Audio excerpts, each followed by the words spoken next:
It became a burden to me trying to balance my personal life and the public life. And I figured it was time for me to just step up and be back to who I actually am or was for my very own reasons. All these people are saying that I'm taking my religion as a game, which I don't think is fair for them to be judging that way. And I have received a lot of hateful comments almost everywhere on the social media. Never mind about what people think. If you start paying attention to it and letting it get to you, that's when you start to have doubts. Negative opinions are just barriers to where you want to get to. I'm trying to stay strong, and I'm not really moved by it, not even 1%, I guess, because I know I'm doing this not for anybody but for me and my life in the long run. Just because I'm going through a difficult time, I know for a fact that it won't last forever. Have the right people in your life and, the ones who will support you no matter what. I'm Nina Iskandar, and I share hope. Welcome to I Share Hope, the podcast where world leaders share their real stories of hope and how you can use actionable hope to start changing your life today. And now, here's your host, Chris Williams. Hello. Nina, Chris Williams in the U.S. How are you? Yes, hi, Chris Williams. I'm fine, thank you. How are you? I'm doing great. Thanks so much for your time today. It's okay. It's my pleasure. Well, it's a privilege to talk to you. It really is. I am, it's early in the morning here, just before school, about an hour before school, and I have my daughter with me today here listening in. She's just super excited to be part of the conversation. Her name is Allie. I see. Oh, hi, Allie. Hi. How are you? I'm well, fine. How are you? I'm good, thank you. What time do you start school? I start at 7:15. Oh, I see. And it's about just after 6 o'clock here now. How about where you are? Well, it's 12 hours different, so it's around 7 p.m. I haven't had dinner. Okay. Well, we'll try to get you there quickly. How about that? That sounds good. All right. So, Nina, make sure I pronounce your name correctly. It's Nina Iskandar. Is that correct? Nina Iskandar. Iskandar. Okay. Yeah. Beautiful name. Nina Iskandar. Thank you. Well, let me give a short intro for you, and then I'll let you tell us more about you and what you're doing. And you probably got this document called Interview 101, I Share Hope. And it's got the list of questions. Excellent. Okay. Yes.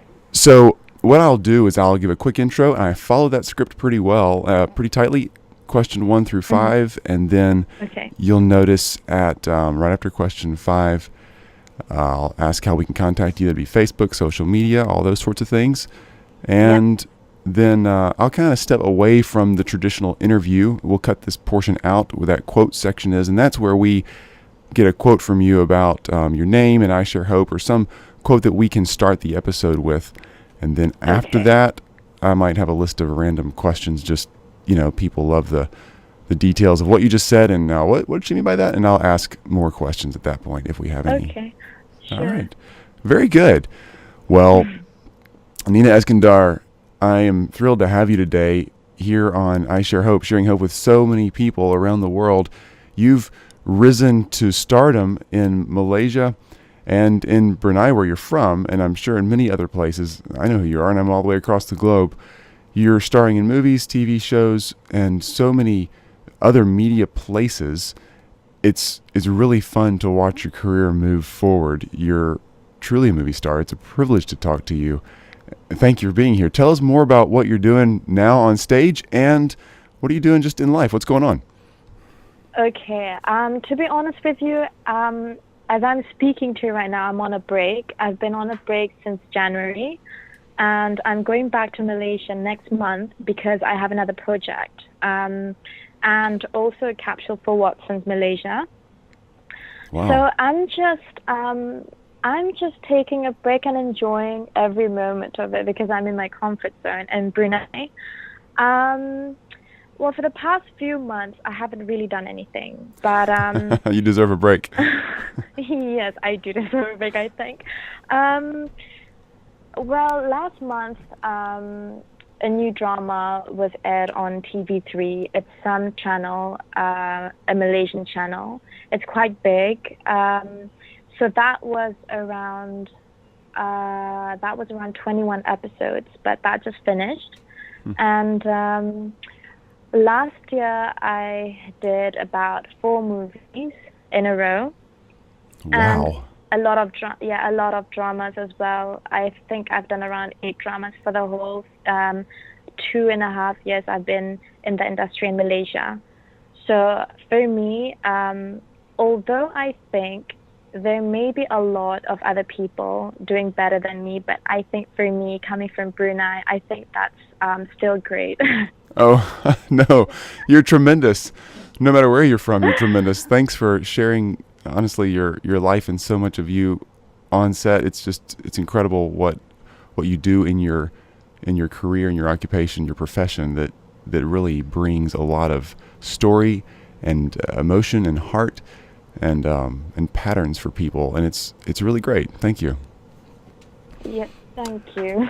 Well, Nina, you know how this works. We ask each guest 5 questions about hope, and you answer them however you like. So I'm going to jump into question 1, and I'm just thrilled that we get to learn from you today. So question number 1, how do you define hope, or what is your favorite hope quote?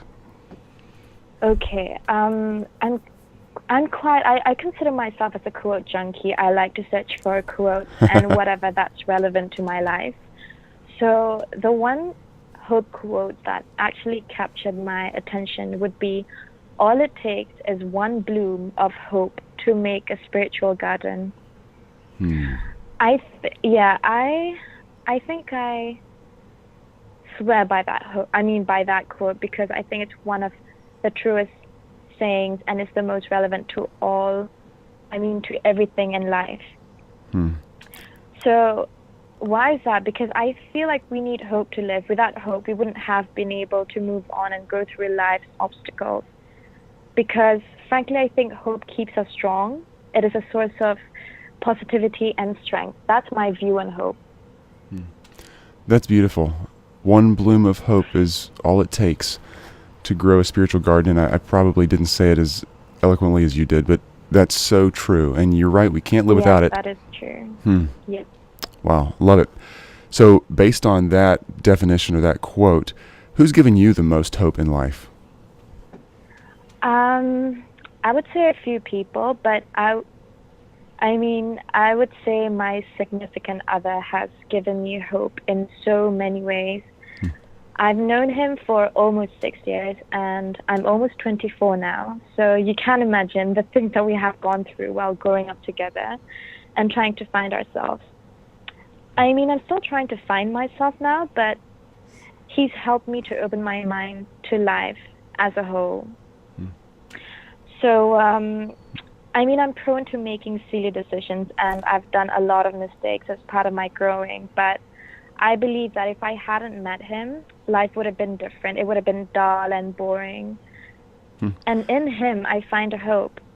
And with that hope, it's what keeps me going. He has the most impact on my life.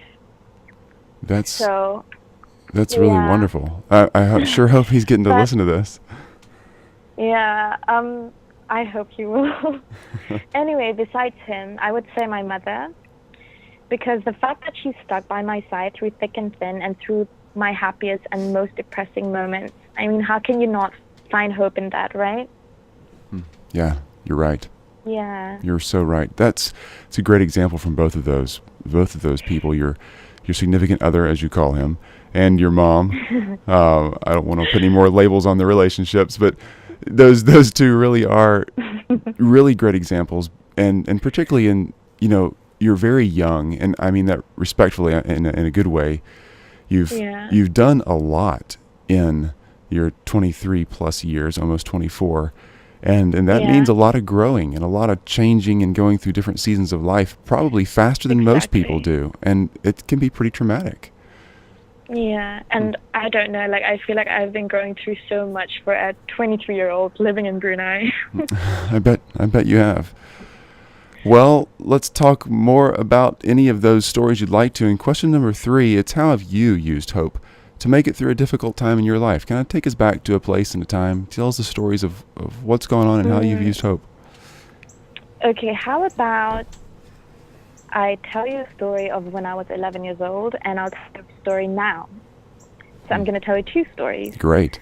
So, all right, the first story was when I was 11 years old. See, I was born with a congenital heart block. So that means that my heart isn't as strong as the other normal human beings. So my heartbeat would go as low as 30 to 40 heartbeats per minute, or however you call it. So when I was 11 and we were just shopping, me and my mom, and we were in the car, and all of a sudden my mom noticed that I was being really weird, like strange. My breathing, which was just, it was as if I was drowning and trying to breathe for air. So then she turned to look at me, and I was all blue. Like my lips were just blue, and I was just really pale. And she started, all I could remember at that point in time was her screaming for me to just open my eyes and for me to just, say a little bit of, recite a few of the Quranic verses with her, since, I'm a Muslim. Mm-hmm. So I tried my best to, at that point, at that time, I thought I was dreaming. I dreamt of this really beautiful place. I was walking on the side of the road alone, and there was just sunset, and I was just walking. I was just walking, and then I heard voices of people calling me back and stuff. So then I tried my best to open my eyes, and then I did, and I saw my mom. She was, her face was just right there, like in front of me, and she was just crying. She was sobbing, and she was begging for me to just stay with her, and I tried my very best. And then I tried to stay with her for a few times, and then they rushed me to the hospital at the emergency department, and I was there. And I don't really know how to say that. How do you call that thing where you if somebody has a heart attack and you go like, okay, 5, 4, 3, 2, 1, clear. That's the defibrillator, where they shock your heart back into life. Yes, okay, they did that. They did that to me 5 times. No way. Apparently, yeah. And like all my family members were just there, like crying. They thought I was gone, and honestly, I was young, so I didn't really know what was happening. I couldn't really remember, but apparently they did that 5 times. And then what I can remember is me waking up in a hospital bed, and I had a temporary pacemaker implanted on my groin. Wow. So then, the next day, they rushed me back. They rushed me to Singapore with a stretcher. So they operated me, and I have a pacemaker, like now, a permanent pacemaker. So Really? I've had that since I was 11 years old, yep. Wow.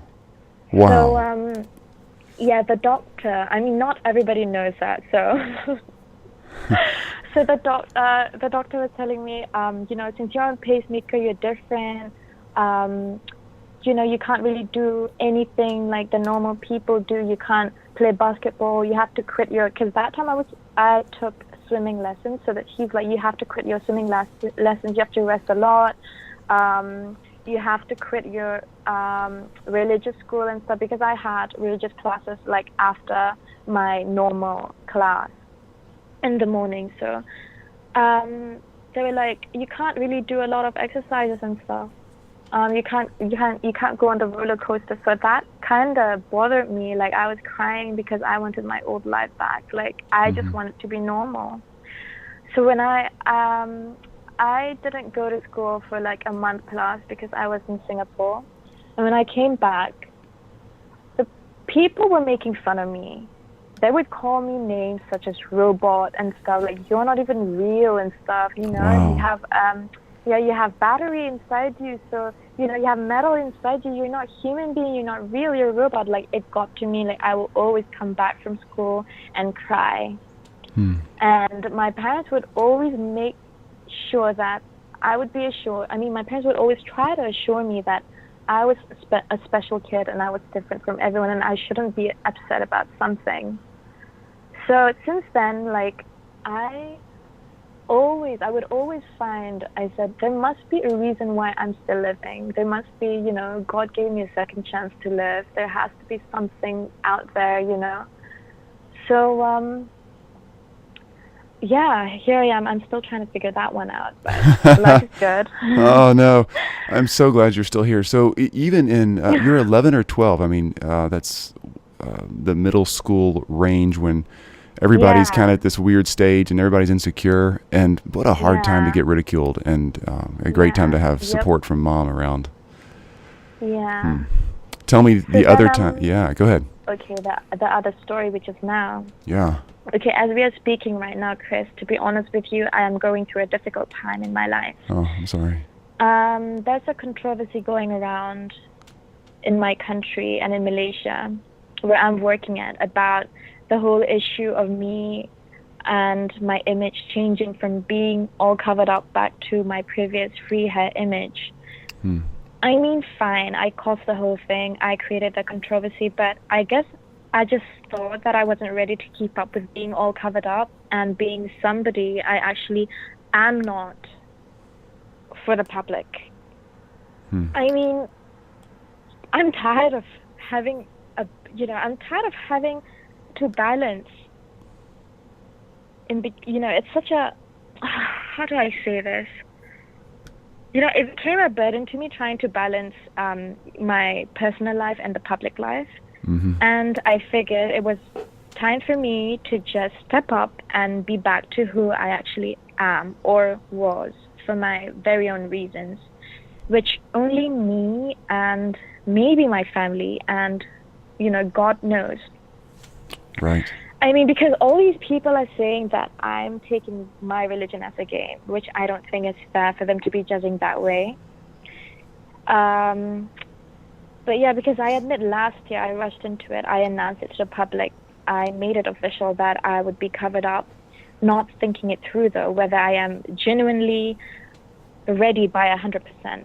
So now the public is furious, and I have received a lot of hateful comments almost everywhere on the social media, especially Facebook and Instagram.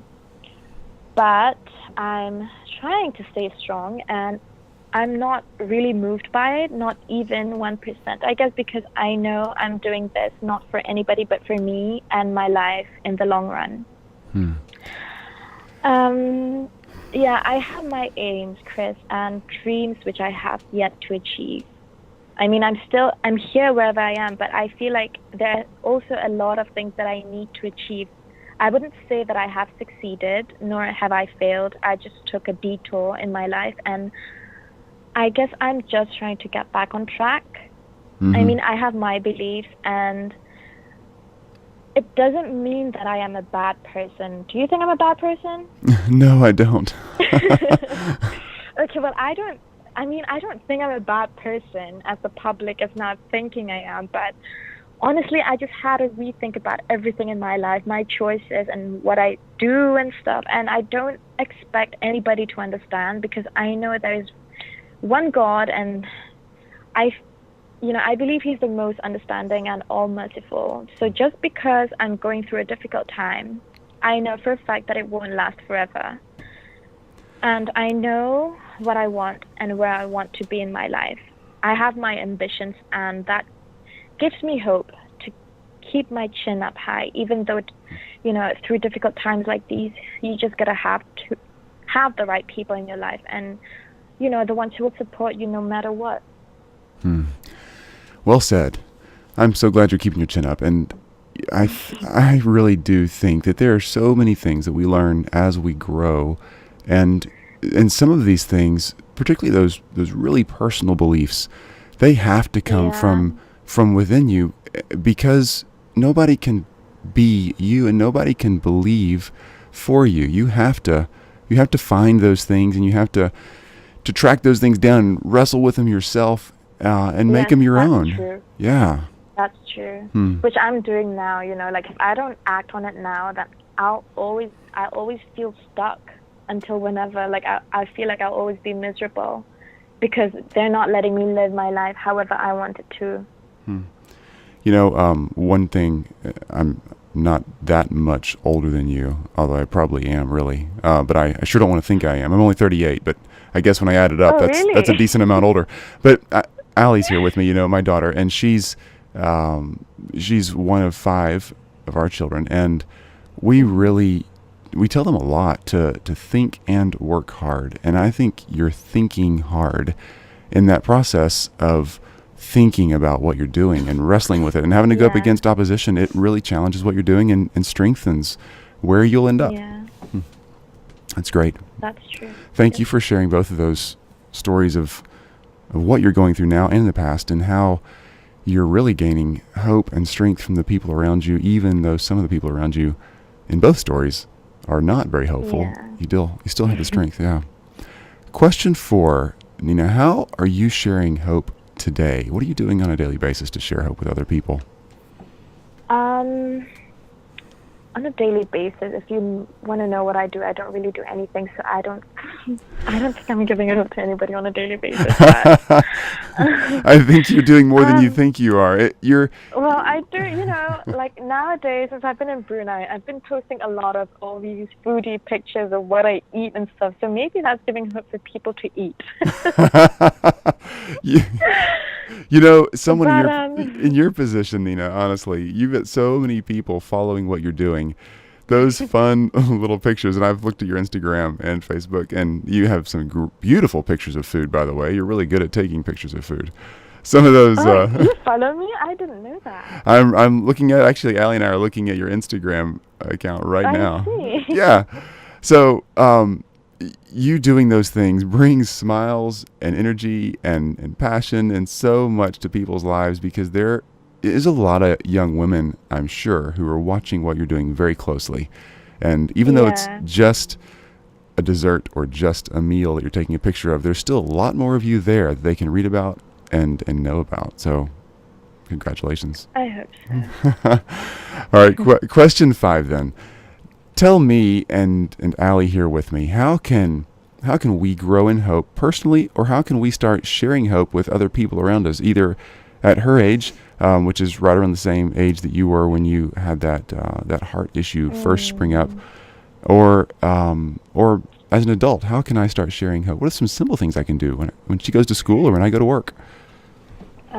Okay, I think for my sense it's more relevant if I spoke about what I'm doing now.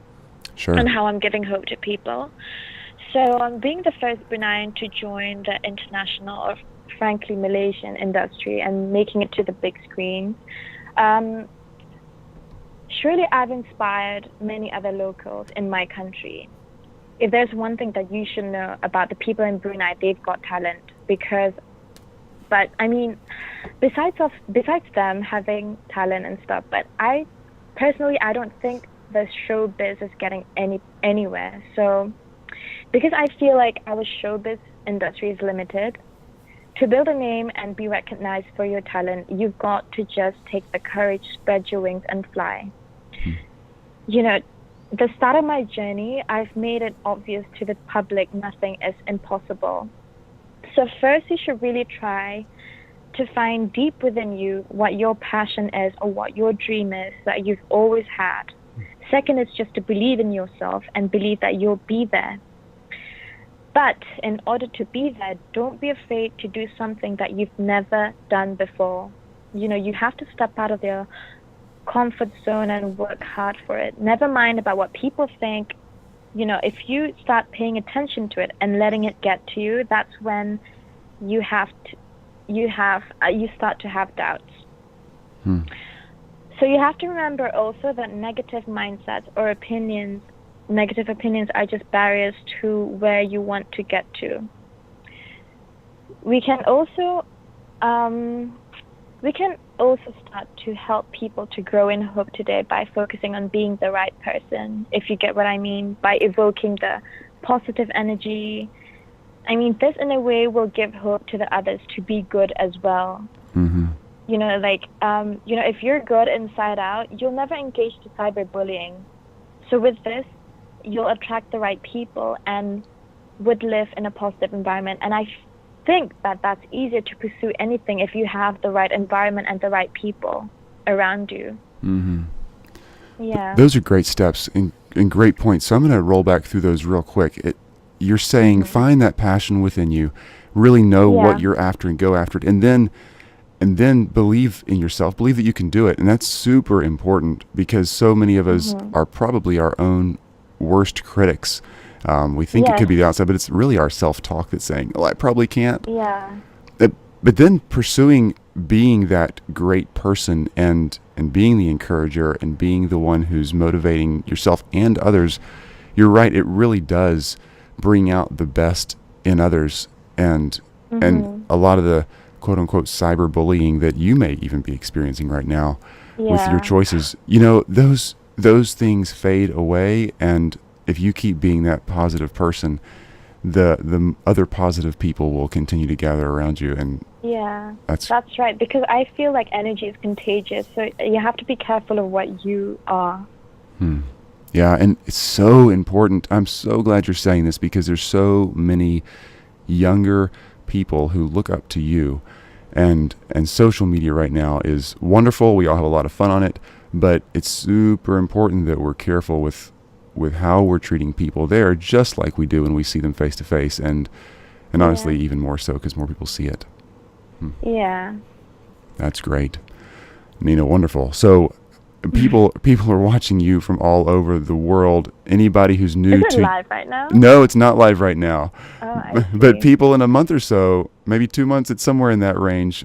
We do the editing and get it back out. We have a great group of people who are actually another wonderful Malaysian who's going to be coming up here on the queue soon. Really? Who? Yes. Oh, wow. I don't know if I should announce it yet. She's so wonderful. Is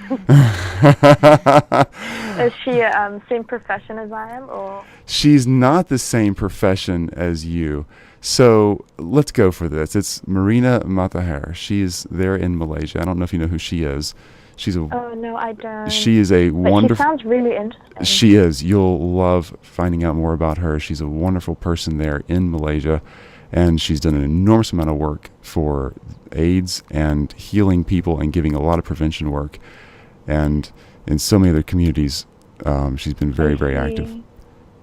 But, okay, Chris, if you don't mind me asking you now, how do you find all these people from different countries?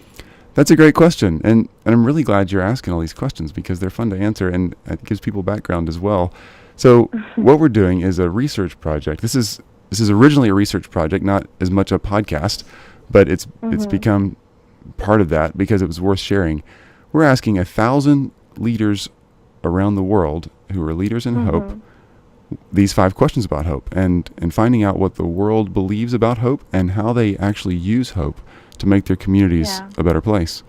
So we're literally this is a global project. So every 8 million people on the planet, for instance, this is the easiest way to think of it, every group of 8 million people get one representative to equal the 1,000 that represents the world. So I really appreciate you being in so many categories that we're looking into, both in every walk. So you're obviously in the media a lot. You're an actress, very much a movie star. You're in Malaysia. You're from Brunei, a woman. There's all these things that you are that are part of the survey, and you're filling some really great roles in helping us here. So thank you very much. Yeah, how can people... Yeah. Go ahead. How can you... Sorry? I was going to ask how people can follow you, but you go first. I don't know, like, I admire what you're doing right now, like this project of yours. I'm sure there's a lot of other people out there that, listening to all the interviews would actually give them hope. So that's the whole purpose, right? I mean, that's really good. This started from me just going through really tough, dark times in my life, and some people telling me wisely, and I'm glad they did, Chris, you need to start pursuing other people who have hope and learning from them. So I started doing that, and then it became obvious that there was a lot of hope out there to learn from and gather. And so I'm so grateful to you and so many others for sharing with me and and everybody who's listening along with me. We're all here learning together. Yeah. All right, so thank you, Chris, for having me. Oh, thank you. How can we get in touch with you, Nina? How can we follow you? Social media, your website? Where do we track you down? Okay, you can follow me on Instagram. I'm quite active there. You can follow me at Nina Iskandar, or my fan club, Phenomenal. And you can follow my Twitter, although I'm not that active there. It's official Nina Isk, which is like official, NINAISK. And I have a few Facebook pages. You can just follow or like my Facebook page. It's Nina Iskandar or Phenomenal. That's great. We'll definitely put all of that on the show notes page for this episode, or the episode info on our website, isharehope.com. And we'll share some pictures of you that are just fantastic, and then we'll share the links to these social media places and your website. And it'll be fun to have you there, and fun to share your story. So, Nina, this is the part where we step away just for a second from the true released interview and get a few quotes. So here's what we do. Every guest says, I'm, for me, I would say I'm Chris Williams and I share hope. Or some people don't just say their name and I share hope. They say their name. So I'm Chris Williams. I'm the host of I Share Hope, and I share hope, like what they do. So I will be quiet, and you can say your name, whatever you want to, and I share hope. Okay. Yeah, let's just keep it simple. I'm Nina Iskandar, and I share hope. First time and perfect. Thank you. Okay. Well, Nina, one or two or three more quick questions that are just popping around in my head, because they always do. So you're ahead. Doing all these shows. You said a bunch of shows in the past month or two. Are you literally memorizing scripts every day and then running back out there and delivering those lines and forgetting it and coming back and doing the next one? How does that work? Okay, that's a very interesting question. I don't really memorize my script. I used to do that though during my first year of filming, but I realized that if you were to memorize something, it doesn't come out naturally, so it doesn't really show. It's not up to par with your emotion, with your expression or your emotions, because you're more trying to memorize the whole line. So as I gradually progress in the industry, I learned that it's just to understand. It's a matter of understanding the context and trying to deliver it your way, with your style, your character. That's how people pick up your energy that's been given out in the movie. So that's how people notice you. But because I'm not that fluent in Malaysian accent, like I still have that Bruneian accent. Both of the Bruneian and Malaysian accent, they're not the same. So, and sometimes I don't understand I don't understand what the word is, because I would say that I would understand English more than I do with Malay. So, if I don't understand a particular thing, like I would ask the director, like I would tell him to show me how this is meant to be. So, we would practice before we film and stuff. We would rehearse the lines, and if it sounds funny, then I would say it in another way. So that's just how it is. That's great. Yeah. That sounds like a lot to keep in your head all day long and try to keep up with so many parts that you're playing. Okay, so you're in Brunei now, is that correct? Yes, that's correct. And then so you're looking around at all these other actors and actresses all over the world. Yeah. If you could act with anyone, be on the set with anybody out there, who would it be? I probably would go for Matthew McConaughey. Really? That's great. Yeah, because I don't know, like he seems to have his very own, how do I say this? He has there's just something about him, let's just say it that way. Like I would love to act with him. That's great. Well, if I get to interview him, I'll mention that you're looking forward to that day. And tell me, if you're needing to hear some music in your headphones and you just have to chill out and want to get some hope back in your mind and your heart, what are you going to listen to? Anything out there? Okay, I was just, for the past few days, I've been listening to a lot of, do you know this, it's a very classic song, I'm sure you've heard of it, Don't Worry, Be Happy. Absolutely. Yes, that keeps me happy and positive. You made Allie and I both giggle while we're thinking of that, so thank you. Yeah. But yeah, I forgot the singer, but yeah, that's what I've been listening to, actually. I've been listening to that a lot. It's going to be in my head all day long now. Oh, sorry, yeah, Bobby McFerrin, that's him. Nice. You got a good memory there. Excellent. It makes you think of the fish. What do you say? It makes you think of the fish when we went to the lake. Oh yeah. Sorry? Here in the U.S. there's these fish that are plastic and they're hung on the wall. You've seen people that mount their hunting trophies or fishing trophies or whatever on the wall in their den or whatever. Well, they sell these fish that look real, but there's a little red button at the bottom of the trophy and they hang on your wall. And you press the button, all of a sudden the fish, you realize it's made out of rubber, and it turns its head and starts singing "Don't Worry, Be Happy" right at you. Oh, really? Wow. That's great. I love it. In fact, shoot me your mailing address, and I will make sure that Amazon delivers a "Don't Worry, Be Happy" fish to your door. Wow. That'll be really fun. You'll be sorry you ever said that. Okay. Well, Nita, thank you so much for your time today. So it's been a privilege and so much fun. You're such a great person, a happy person to listen to and talk to. And we all have our days that are not so happy, but you're doing a great job muscling through those and sharing hope in the process. So thank you very much for your time. Yes, I would like to say the same. Chris Williams, thank you so much for having me in this interview. It was such a pleasure to have to talk with someone out there. And honestly, when you sent me that email, I was excited. It's something new. And it's nice having Allie around as well. I agree. Allie's great. She's great to have here. Well, Allie's got to get off to her day at school, and I know you have to get off to dinner. Allie. Okay, thank you. Yeah, I do. I'm getting really hungry. All right. Thank you, Nina. Okay, thank you. Bye. Have a good day. Bye. Bye-bye. You've just listened to I Share Hope. If you're ready to make a change, head to our website at isharehope.com and claim your free copy of the Top 10 Actions of Hope from World Leaders to use hope in your own life. Thanks for listening, and we'll talk to you next time.